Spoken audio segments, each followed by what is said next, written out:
Let's go live to Allen, Texas, where we find NBC News correspondent Maggie Vespa. Maggie, good morning. As we talk about the shooter in this case, in this horrific case, another horrific case in our country, focus on the victims as well, some of them as young as 3 years old.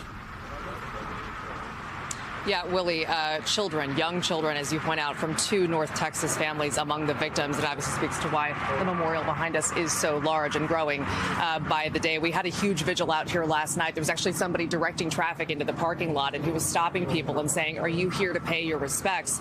And if people said no, he said, "Then you can't come in here. This is what this parking lot right now is being used for."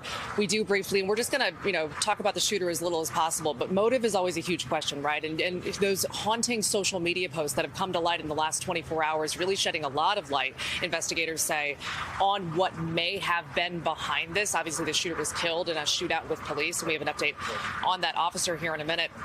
But a senior law enforcement official telling NBC News that those posts, and no surprise here, will absolutely and already are a key part of this investigation, including another post, in addition to all the ones that Mika highlighted, that seems to show a receipt for $3,200 worth of firearms and ammo and weapons. That, again, also part of the investigation at this point. Also, obviously, turning to politics, that's also a backdrop right now, days after this horrific shooting here on Saturday.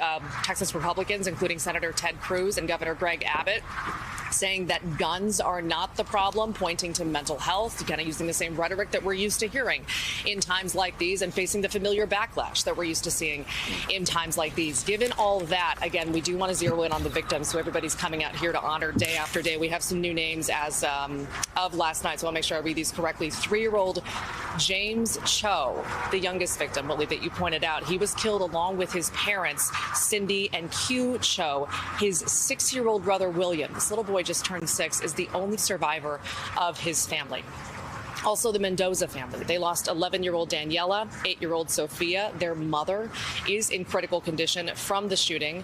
Also among the victims, 32-year-old Elio Cumana Rivas, 26-year-old Ashwaria Tata Condita, and 23-year-old security guard here at the mall, Christian LaCour. So everybody doing their best to kind of name them, again, as much as possible, and at least far more than the shooter, which we always make a practice of. And finally, we want to point out again that police officer who authorities say killed the shooter here at the mall in that shootout. He was wounded, being hailed as a hero this morning, and overnight an attorney saying the officer is, quote, doing well, adding he is a brave servant with a gentle heart.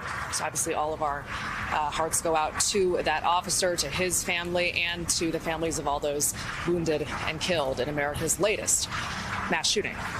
Guys, I'll send it back to you. At an outlet shopping mall on a Saturday afternoon. NBC's Maggie Vespa in Allen, Texas. Maggie, thanks so much.